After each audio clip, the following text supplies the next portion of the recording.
ಪೂರ್ವದಲ್ಲಿ ಮೃಕಂಡೂರಿಗಳು ಗರ್ಭದಿ ಬಾಳಿದರು. ಅಧಿಭಕ್ತಿಯ ಹರನಲ್ಲಿ ಇರಿಸಿದರು. ಪೂರ್ವದಲ್ಲಿ ಮೃಕಂಡೂರಿಗಳು ಗರ್ಭದಿ ಬಾಳಿದರು. ಅಧಿಭಕ್ತಿಯ ಹರನಲ್ಲಿ ಇರಿಸಿದರು.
ಯಾವುದೇ ಸ್ವಾರ್ಥಪರ ವಿಚಾರಗಳಿಗೆ ಮನಗೊಡದೆ ಹರಧ್ಯಾನದಲ್ಲೇ ನಿರತನಾಗಿ ಭಗವಂತನ ಸಾಕ್ಷಾತ್ಕಾರವನ್ನೇ ಗುರಿಯನ್ನಾಗಿಸಿ ಜೀವನ ಸಾಗಿಸಿದರು. ಅಂದಿನವೂ ಹೋಮ ಹವನಾದಿ ಕಾರ್ಯಗಳನ್ನು ನಡೆಸುತ್ತಾ ಲೋಕದ ಸಂರಕ್ಷಣೆಗಾಗಿ ಹೋಮ ಹವನಾದಿ ಕಾರ್ಯಗಳನ್ನು ನಡೆಸುತ್ತಾ ನಿಸ್ವಾರ್ಥವೂ ನಿಷ್ಕಾಮವೂ ಆದ ಜೀವನವನ್ನು ಸಾಗಿಸಿದರು. ಅಂದಿನವೂ ಹರಧ್ಯಾನದಲ್ಲಿ ನಿರತರಾಗಿದ್ದರು. ತಮ್ಮ ಜೀವನದಲ್ಲಿ ಒಂದು ಚಿಂತೆ ಇದ್ದರು. ಆದರೆ ಒಂದೇ ಒಂದು ಚಿಂತೆ ಅವರನ್ನು ಸದಾ ಮಾಡುತ್ತಲೇ, ಅದೇ ಮಕ್ಕಳಿಂದ ಚಿಂತೆ. ಸಂಸಾರವೆಂಬ ವೃಕ್ಷಕ್ಕೆ ಸಂತಾನವೆಂಬ ಫಲ ಇಲ್ಲದೆ ಹೋದರೆ ಈ ಜೀವನದಲ್ಲಿ ಶೂನ್ಯ ಸಂಪಾದನೆಯಾಗಲಿ. ಅಪುತ್ರಸ್ಯ ಗತಿರ್ನಾಸ್ತಿ ಬಂದೆ ಸಂತಾನಹೀನನಾದ ನಾನು ಹೇಗೆ ಸದ್ಗತಿಯನ್ನು ಪುತ್ರಹೀನನಾಗಿ ಈ ಬದುಕನ್ನು ಕೊನೆಗೊಳಿಸಬೇಕಾಗಿದೆ ಎಂಬ ಬಿಸಿಲನ್ನ ಸದಾ ಕಾಲ ಮುರುಕಂಡು ದಂಪತಿಗಳು ಆ ಪರಶಿವನನ್ನೇ ಧ್ಯಾನಿಸುತ್ತಾ ಅವರನ್ನು ಕಾಡುತ್ತಲೇ ಇದ್ದರು. ಈ ಚಿಂತೆಯನ್ನ ಎಲ್ಲ ಚಿಂತೆಯನ್ನ ಹರಧ್ಯಾನದಲ್ಲಿ ಬೆಳೆದು ಜೀವನ ಸಾಗಿಸಿದರು. ಶಿವಗಣಂ ಶಾಂತಂ ಶಿವಾತ್ಮಾನಂ ಶಿವೋತ್ತಮಂ ಶಿವಮಾರ್ಗ ಪ್ರಣೇತಾರ ನಮೋಸ್ಮಿ ಸದಾ. ಹರ ಶಂಭೋ ಮಹಾದೇವ ವಿಶ್ವೇಶ್ವರ ಶಿವಶಂಕರ ಸರ್ವಾತ್ಮ ನೀಲಕಂಠ ನಮೋ ನೀಲಕಂಠ ನಮೋ. ರಜತಾಯುವಾಸ ದೇವ ಸದಾ ವಂದಭಾಸ ರಜತಾಯುವಾಸ ದೇವ ಸದಾ ವಂದಭಾಸ ದೇವ ಸದಾ ವಂದಭಾಸ.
ನಡೆಗೆ ಸಮಾನೋಪದಾನವನ್ನ ನೀಡುವಂತಹ ಸಂದರ್ಭ ಬಂದಾಗ ಯೋಗ್ಯತಾವಂತನಾದಂತಹ ಪೂರ್ವ ಋತ್ವಿಜನನ್ನು ಆರಿಸಿದಂತಹ ಗಂಡವು ಆ ಜ್ಞಾನವನ್ನ ನೀಡಲು ಆ ಋತ್ವಿಜನ ಕೈಯಲ್ಲಿ ತುಳಸೀರನ್ನಿರಿಸಿ ತನ್ನ ಮಡದಿಯಾದಂತಹ ಮರುತ್ವತೆಯನ್ನು ನೋಡಿ ಇನ್ನೇನು ತನ್ನ ಕಮಂಡಲದಿಂದ ಪವಿತ್ರ ಜಲವನ್ನ ಎರೆಯಬೇಕು ಅಷ್ಟರಲ್ಲಿ ಹೇ ಮೃಗಂಡು, ಸಂತಾನಹೀನನಾದ ನೀನು ತಂದೆಯಾದಂತಹ ನಿನ್ನ ಪತ್ನಿಯೊಂದಿಗೆ ನೀಡಿದ ದಾನ ನಿಷ್ಫಲ ನಿಷ್ಫಲ ನಿಷ್ಫಲ. ಈ ಅನಿರೀಕ್ಷಿತವಾದಂತಹ ಅಶರೀರವಾಣಿಯನ್ನು ಆಲಿಸಿದಂತಹ ಮೃಗತಿ ತಾನು ಬಂದೆ ಎನ್ನುವಂತಹ ಚಿಂತೆ ಅವಳನ್ನ ಬೃಹದಾಕಾರವಾಗಿ ಅನ್ನ ನೀರು ಸುಖ ಮುದ್ರೆಗಳನ್ನ ತ್ಯಜಿಸಿ ದಿನೇ ದಿನೇ ದಿನೇ ನಾಶವಾಗುತ್ತದೆ. ಇದನ್ನೆಲ್ಲ ಕಂಡಂತಹ ಕಂಡು ತನ್ನ ಆರಾಧ್ಯ ದೇವನಾದಂತಹ ಪರಮೇಶ್ವರಿಗೆ ವಿವರಿಸಿದ ಸಂತಾನ ಭಾಗ್ಯದ ಯೋಗ ಪ್ರಾಪ್ತಿಯಾಗಿ ಪ್ರಾರ್ಥಿಸಿದ. ಯಾಕೆಂದ್ರೆ ಮಾನವ ಎಷ್ಟೇ ಶಕ್ತಿವಂತನಾದರೂ ಅವನೇ ಯೋಗ ಭಾಗ್ಯದ ಫಲ ಕೊಡುವವರು ಭಗವಂತನೇ ಅಲ್ಲವೇ? ಇದನ್ನೇ ಭಗವಂತನು ಭಗವದ್ಗೀತೆಯಲ್ಲಿ ಯೋಗಕ್ಷೇಮಂ ವಹಾಮ್ಯಹಂ ಎಂಬುದಾಗಿ ಸ್ಪಷ್ಟಪಡಿಸಿದ್ದಾರೆ. ಅದೇ ಪ್ರಕಾರ ತನ್ನ ಅಪಾರವಾದಂತಹ ನಿಷ್ಠೆ, ತಪಸ್ಸಿನ ಫಲ, ಸದರ್ಭಪೂರಿತವಾದಂತಹ ಆಚಾರವೇ ಲಭ್ಯವಾದಂತಹ ಪುಣ್ಯ ಫಲಗಳನ್ನೆಲ್ಲ ಮರೆಯಲು ಆ ಪರಮೇಶ್ವರನ ಪ್ರಾರ್ಥಿಸಿಕೊಳ್ಳಲಾಗಿ ಪರಮೇಶ್ವರ ಪ್ರತ್ಯಕ್ಷಗೊಂಡು ನಿಗಂಡುವಿನ ಮನದ ಅಭೀಷ್ಟವನ್ನಾಯಿತು.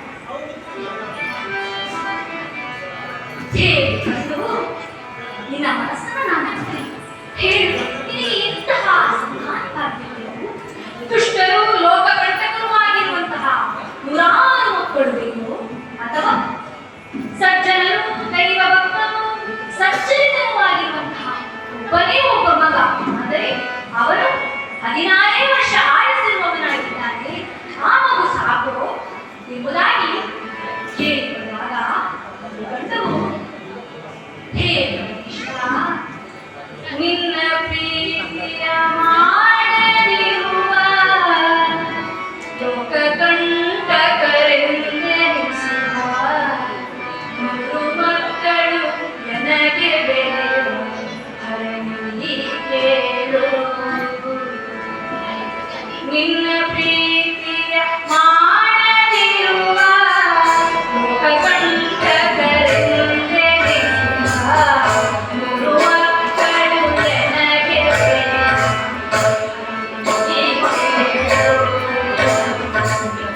ನಿನ್ನ ಚರಣದ ಬೃಂದವಾಗಿಹ, ನಿನ್ನ ಚರಣದ ಬೃಂದವಾಗಿಹ, ಲಕ್ಷಣ ಸಜ್ಜನರು ಎನಿಸಿಹ, ಅಪ್ಪಾಯುವಿನ ಕುಮಾರನು ನನಗೆ ಸಾಕೆಂತ, ಅಪ್ಪಾಯುವಿನ ಕುಮಾರನು ನನಗೆ ಸಾಕೆಂತ. ನಿನ್ನ ಪ್ರೀತಿಯ ಮಾಡದಿರುವ ಲೋಕಕಂಟಕರೆಂದೆನಿಸುವ ಮೂರು ಮಕ್ಕಳು ನನಗೆ ಬೇಡ. ಹೇ ಪರಮೇಶ್ವರ, ದುಷ್ಟರಾದಂತಹ ನೂರಾರು ಮಕ್ಕಳಿದ್ದೇನು ಪ್ರಯೋಜನ? ಅಲ್ಪಾಯುವಾದರೂ ಅಡ್ಡಿಯಿಲ್ಲ, ಸಜ್ಜನನಾದ ಹಾಗೂ ನಿನಗೆ ಪ್ರಿಯನಾದಂತಹ ಒಬ್ಬನೇ ಒಬ್ಬ ಮಗ ಸಾಕು ಎಂಬುದಾಗಿ ಬೇಡಿಕೊಂಡಾಗ ಪರಮೇಶ್ವರನು ತಮಾಸ್ತು. ಪರಶಿವ ಅನುಗ್ರಹದಿಂದ ಒಂದು ಶುಭ ದಿನದಂದು ಶುಭ ಮುಹೂರ್ತದಲ್ಲಿ ಮರುತ್ವಸ್ಯ ದಿವ್ಯ ಗರ್ಭದಲ್ಲಿ ಒಬ್ಬ ಬಾಲಕ ಜನಿಸಿದನು. ಅವನೇ ನಮ್ಮ ಕಥಾನಾಯಕ ಮಾರ್ಕಾಂಡೇಯ. ಮೃಗಂಡುವಿನ ಮಗನಾದ್ದರಿಂದ ಅವನಿಗೆ ಮಾರ್ಕಾಂಡೇಯ ಎಂಬುದಾಗಿ ಹೆಸರಾಯಿತು. ಈ ಪ್ರಕಾರ ಕೈಲಾಸೇಶ ಪರಮೇಶ್ವರನ ಅನುಗ್ರಹದಿಂದ ಜನಿಸಿ ಬಂದಂತಹ ಆ ಬಾಲಕನಾದ ಮಾರ್ಕಾಂಡೇಯನ ಮೇಲೆ ಆ ಮೃಗಂಡು ದಂಪತಿಗಳಿಗೆ ಬೇಕಾದಷ್ಟು ಭರವಸೆ ಹಾಗೂ ಅನುರಾಗವನ್ನು ಇಟ್ಟುಕೊಂಡಿದ್ದರು. ಅವರು ಬೆಳೆದು ಬರುವಂತಹ ರೀತಿಯನ್ನು ಕಂಡು ಆ ದಂಪತಿಗಳು ಬಹಳ ಸಂತಸ ಏಕೆಂದರೆ ಚಿಕ್ಕ ಪ್ರಾಯದಲ್ಲೇ ಸಕಲ ವೇದ ಶಾಸ್ತ್ರಗಳನ್ನು ಪಾರಂಗತನಾದದ್ದು ಮಾತ್ರವಲ್ಲ, ಎಲ್ಲಾ ರೀತಿಯ ಸರಳ ಸಜ್ಜನಿಕೆಯ ಸಾಕಾರ ಮೂರ್ತಿಯಾಗಿದ್ದರು. ಇದಕ್ಕೆಲ್ಲ ಕಾರಣ ಅವನ ಹೆತ್ತರು. ಆ ಬಾಲಕನಿಗೆ ಪ್ರಾಯದಲ್ಲಿ ಅತ್ಯುತ್ತಮವಾದಂತಹ ಸಂಸ್ಕಾರ ನೀಡಿ ಬೆಳೆಸಿದ ಪರಿಣಾಮದಿಂದಾಗಿ ಆ ಬಾಲಕನು ದೈವವಂತ ಭಕ್ತನನ್ನಾಗಿ. ಈ ದಂಪತಿಗಳು ಮಾರ್ಕಾಂಡೇಯನಲ್ಲಿ ಸಕಲ ವಿಧವಾದಂತಹ ಸದ್ಗುಣಗಳನ್ನ ತುಂಬಿ ಶೀಲವಂತನನ್ನಾಗಿಯೂ ಸಂಸ್ಕಾರವಂತನಾಗಿಯೂ ಬೆಳೆಸಿದ ಪರಿಣಾಮವಾಗಿ ಮಾರ್ಕಾಂಡೇಯನು ಮಹಾ ದೈವ ಭಕ್ತನು. ಪರಮೇಶ್ವರನ ಉತ್ತರೀಕ್ಷನು ಮುಕ್ತಿಲಾದಂತಹ ಸ್ಥಿತಿಗೆ ಬಂದ. ಶಿವ ಶಿವ ಶಂಕರ ನಟನ ಭವ ಭಯ ಹರನೆ ಅಭಯಂಕರ. ಶಿವ ಶಿವ ಶಂಕರ ನಟನ ಭವ ಭಯ ಹರನೆ ಅಭಯಂಕರ. ಅವತರಿಸದೆಯನ್ನ ಕರುಣಿಸಿ ಜನನಿಯ, ಅವತರಿಸೆನ್ನ ಮನಮಂದಿರ ಜೊತೆಗೆ. ಶಿವ ಶಿವ ಶಂಕರ ನಟನ ಭವ ಭಯ ಹರನೆ ಅಭಯಂಕರ. ಶಿವ ಶಿವ ಶಂಕರ ಭವ ಭಯ ಹರನೆ ಅಭಯಂಕರ. ಶಿವ ಶಿವ ಶಂಕರ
ತನ್ನ ಜೀವನದ ಪ್ರತಿ ಕ್ಷಣವನ್ನೂ ಕೂಡ ಆ ಪರಮೇಶ್ವರನನ್ನೇ ನಂಬಿ ನುಡಿಸುತ್ತಿರುವಂತಹ ಮಾರ್ಕಾಂಡೇಯನನ್ನ ಕಂಡ ಪ್ರಕೃತಿ ಸಂತಸ.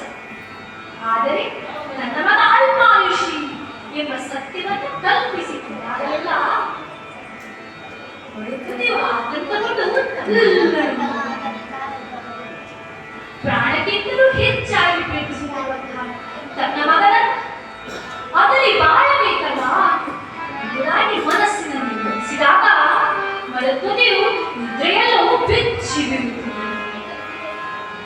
ಈ ಪ್ರಕಾರ ದಿನನಿತ್ಯದ ಜೀವನವನ್ನ ಭಯದಿಂದಲೇ ಕಳೆಯುತ್ತಿರುವಾಗಲೇ 16 ವರ್ಷ ಉಳಿಯಿತು. ಮಾರ್ಕಾಂಡೇಯನಿಗೆ 16 ವರ್ಷ ತಾನೇ ಆಯಸ್ಸು. ನಾಡಿನ ಪ್ರಮಾಣವನ್ನು ನನ್ನ ಮಗ ಕಾಣಲಾರ ಎಂಬುದನ್ನು ಮುಂದಿನ ಪ್ರತಿಯೊಂದು ಕ್ಷಣವೂ ನಾನು ನನ್ನ ಮಗನನ್ನು ಬಿಟ್ಟಿರಬೇಕಲ್ಲ ಎಂಬುದಾಗಿ ವಾಸವದ ಸ್ಥಿತಿಯನ್ನು ಕಲ್ಪಿಸಿದಾಗ ನೀವು ನಗಶಾಂತವಾಗಿ ನಡುತ್ತಿದೆ.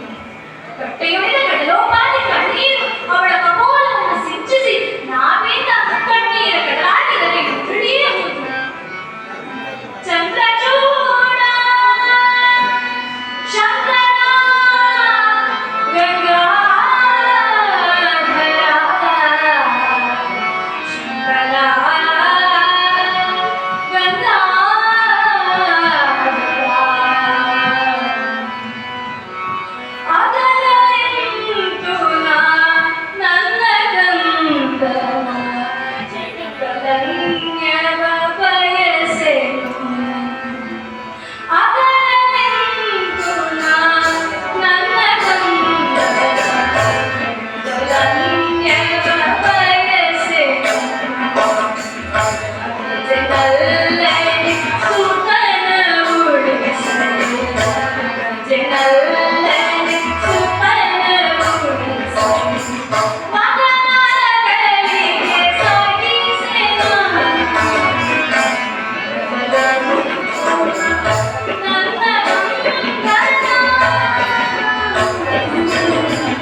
ಪ್ರತ್ಯಕ್ಷನಾದನು. ಮರುದ್ವತಿ ಇದನ್ನೆಲ್ಲ ಕಂಡು ಮೂರ್ಛೆಗೊಂಡು ಮಾರ್ಕಾಂಡೇಯ ಥಟ್ಟನೆ ಯಮರಾಯನನ್ನು ನೋಡಿ ಏನೋ ನಿರ್ಧರಿಸಿದವೇ ನಾಗಾಲೋಕದಿಂದ ಓಡತೊಡಗಿ, ಹೇ ಬಾಲಕ ನಿಲ್ಲು ನಿಲ್ಲು ಎಂಬುದಾಗಿ ಯಮಧರ್ಮರಾಯನು ಅಟ್ಟಿಸಿಕೊಂಡನು. ಒಂದೇ ಉಸಿರಿನಲ್ಲಿ ಓಡೋಡಿ ಬಂದಂತಹ ಆ ಮಾರ್ಕಾಂಡೇಯನು ಅಲ್ಲೇ ಪಕ್ಕದಲ್ಲಿರುವಂತಹ ಶಿವಾಲಯವನ್ನು ಪ್ರವೇಶಿಸಿದ ಗರ್ಭಗುಡಿಯ ಬಾಗಿಲನ್ನು ತೆರೆದು ಭಕ್ತರಿಗೆ ಅಭಯವನ್ನು ನೀಡಲು ಲಿಂಗರೂಪಿಯಾಗಿ ಕುಳಿತಿದ್ದಂತಹ ಆ ಪರಮೇಶ್ವರನನ್ನು ಕಂಡು ಮೊದಲೇ ಓಡೋಡಿ ಬಂದನಂತೆ ಆ ಲಿಂಗದ ಬಳಿ ತುಪ್ಪನಿಸಿದನು. ಆ ಲಿಂಗವನ್ನು ಎರಡು ಕೈಗಳಿಂದ ಗಟ್ಟಿಯಾಗಿ ಆ ಲಿಂಗೈಕ್ಯ ಪರಮೇಶ್ವರನ ಕೂಗಿ ಕರೆಯಬೇಕು. ನಮಃ ಶಿವಾಯ ನಮಃ ಶಿವಾಯ ನಮಃ ಶಿವಾಯ ಎಂಬಂತಹ ಪಂಚಾಕ್ಷರಿ ಮಂತ್ರವನ್ನ ಎಡೆಬಿಡದೆ ಪಠಿಸತೊಡಗಿ. ಆಗ ಅಲ್ಲಿಗೆ ಆಗಮಿಸಿದಂತಹ ಯಮರಾಯನು ಮಾರ್ಕಾಂಡೇಯನನ್ನು ಗಮನಿಸಿದರು. ಹಾಗಾದರೆ ಮಾರ್ಕಾಂಡೇಯನ ಆಯಸ್ಸು ಸಂಪೂರ್ಣವಾಗಿ ಮುಗಿದು ಹೋಗಿತ್ತು. ತನ್ನ ಕೈಯಲ್ಲಿರುವಂತಹ ಘೋರವಾದಂತಹ ಪಾಶವನ್ನ ಎತ್ತಿ ಗುರಿಯಿಟ್ಟು ಆ ಮಾರ್ಕಾಂಡೇಯನ ಕೊರಳಿಗೆ ಎಸೆಯಲು ಯತ್ನಿಸುತ್ತಿರುವಂತೆ ಆ ಶಿವಚಿತ್ತವೋ ಎಂಬಂತೆ ಒಂದು ವಿಚಿತ್ರವಾದಂತಹ ಘಟನೆ ನಡೆದು ಹೋಯಿತು.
ಈಗ ಈ ಶಿವಲಿಂಗದ ಜೊತೆಗೆ ಮಾರ್ಕಾಂಡೇಯನು ಸಹ ಆ ಯಮನ ಘೋರ ಪಾಶದಿಂದ ಮುಕ್ತನಾದ.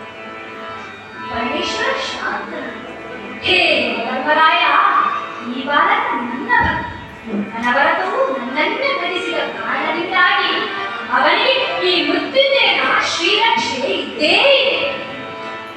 ಆದ್ದರಿಂದ ಅವನನ್ನ ಮೃತ್ಯು ಎಂದಿಗೂ ಮುಟ್ಟಕೂಡದು, ತಟ್ಟಕೂಡದು. ಇದು ನನ್ನ ಆಜ್ಞೆ ಎಂಬುದಾಗಿ ಪರಮೇಶ್ವರ ಎಚ್ಚರಿಸಿದ. ಈ ಪ್ರಕಾರವಾಗಿ ಹರಶಂಕರ ಎಂಬುದಾಗಿ ನಿರಂತರವಾಗಿ ಭಜಿಸಿದಂತಹ ಮಾರ್ಕಾಂಡೇಯನು ಮೃತ್ಯುಂಜಯನ ಅವನ ಮೃತ್ಯು ಭಯ ನಿವಾರಣೆಯಾಗಿ ಅವನು ಚಿರಂಜೀವಿಯಾದ.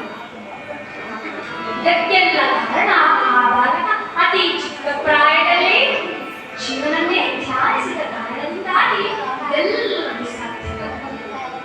ಅಂತಹ ಪರಮೇಶ್ವರನು ನಮಗೆಲ್ಲರಿಗೂ ಭಾಗ್ಯವನ್ನು ಕೊಡಲಿ, ನಮ್ಮೆಲ್ಲರನ್ನು ಕಾಪಾಡಲಿ, ನಮ್ಮ ಎಲ್ಲಾ ದುರಿತ ದೋಷಗಳನ್ನು ನಾಶ ಮಾಡಿ ನಮಗೆ ಬರುವಂತಹ ಅಪಮೃತ್ಯುವನ್ನ ದೂರೀಕರಿಸಿ ನಮ್ಮನ್ನ ದೀರ್ಘಾಯುಸ್ಸನ್ನಾಗಿ ಮಾಡಲಿ ಪ್ರಾರ್ಥಿಸುತ್ತಾ, ನನಗೆ ಹರಿಕಥೆಯನ್ನು ಕಲಿಸಿಕೊಟ್ಟಂತಹ ಪೂಜ್ಯ ಗುರುಗಳಾದ ಶಮನಾಡಿಗ ಹಾಗೂ ಅವರ ಧರ್ಮಪತ್ನಿಯವರಿಗೂ ಇಲ್ಲಿ ಹರಿಕಥೆಯನ್ನು ಮಾಡಲು ಅವಕಾಶ ನೀಡಿದಂತಹ ಕೀರ್ತನ ಪ್ರಿಯರಿಗೂ, ಅದೇ ರೀತಿ ಈ ದೇವಸ್ಥಾನದ ಆಡಳಿತ ಮಂಡಳಿಯವರಿಗೂ ಉತ್ತಮವಾದಂತಹ ಪ್ರೋತ್ಸಾಹವನ್ನು ನೀಡಿದಂತಹ ನನ್ನ ಹೆತ್ತವರಿಗೂ, ಹಿಮ್ಮೇಳದಲ್ಲಿ ಸಹಕರಿಸಿದಂತಹ ಜಗದೀಶ್ ಉಪ್ಪಳ, ಅದೇ ರೀತಿ ಸಚಿನ್ ನಾಯ್ಪಾಡಿ ಇವರಿಗೂ, ಉತ್ತಮವಾದಂತಹ ಧ್ವನಿವರ್ಧಕವನ್ನು ಒದಗಿಸಿಕೊಟ್ಟಂತಹ ಸೂರ್ಯ ಸಂಸ್ಥೆ ಇವರಿಗೂ ನನ್ನ ಅನಂತ ಧನ್ಯವಾದಗಳನ್ನು ಸಮರ್ಪಿಸುತ್ತಾ, ಇಷ್ಟು ಹೊತ್ತು ಶ್ರದ್ಧಾ ಭಕ್ತಿಯಿಂದ ಕೇಳಿದಂತಹ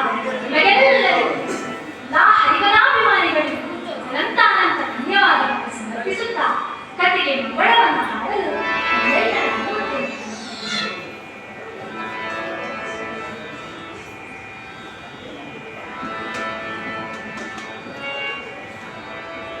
ಚಲಿಸುವ ಜಲದಲ್ಲಿ ಮತ್ಸ್ಯನಿಗೆ ಬೆನ್ನಲ್ಲಿ ಕೊಟ್ಟ